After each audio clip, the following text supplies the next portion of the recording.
My daughter-in-law barred me from my son's hospital room. His recovery nurse called me. My name is Frank, and I spent 32 years repairing city buses in St. Louis. I'm used to checking written work orders before touching anything important. That habit mattered when my son Illy scheduled a shoulder repair after an old warehouse injury. Illy asked me to drive him home and help during his first week of recovery. My ranch house had no stairs, and I had already moved a recliner into the spare room. His wife, Mara, wanted him to recover at her parents' crowded house across town. She called my place the mechanic's cave, and said Illy would feel like a child there. Illy laughed, then signed the hospital's care plan naming me as his transport and recovery contact. He handed me a blue folder with the original papers. "Don't lose this, Dad," he said. "Mara changes plans when she's nervous." On surgery morning, I arrived with his loose sweatshirt and the soup he liked. Mara met me beside the elevators before I reached his floor. "Illy doesn't want visitors," she said. "He needs peace, not another person giving instructions." I told her I wasn't visiting. I was listed to take him home. At the desk, a clerk checked the screen and looked uncomfortable. My name had been removed. A note said Illy wanted no contact with me during his admission. Mara folded her arms. "See." He finally said it himself. I asked whether Illy had signed the change. The clerk said the request came through his spouse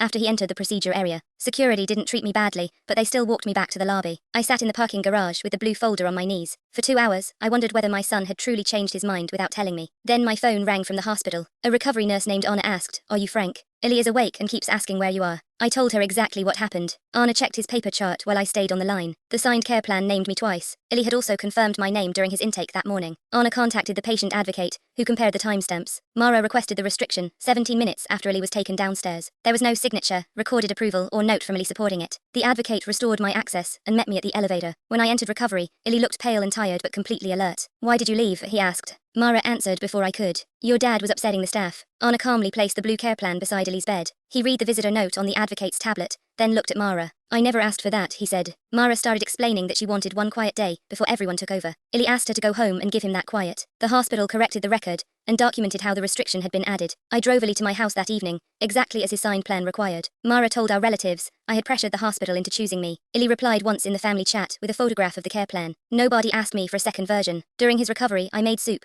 changed ice packs, and kept opinions about his marriage to myself. Illy eventually returned home and dealt with Mara privately. I kept the signed plan in the blue folder and let my son decide what came next.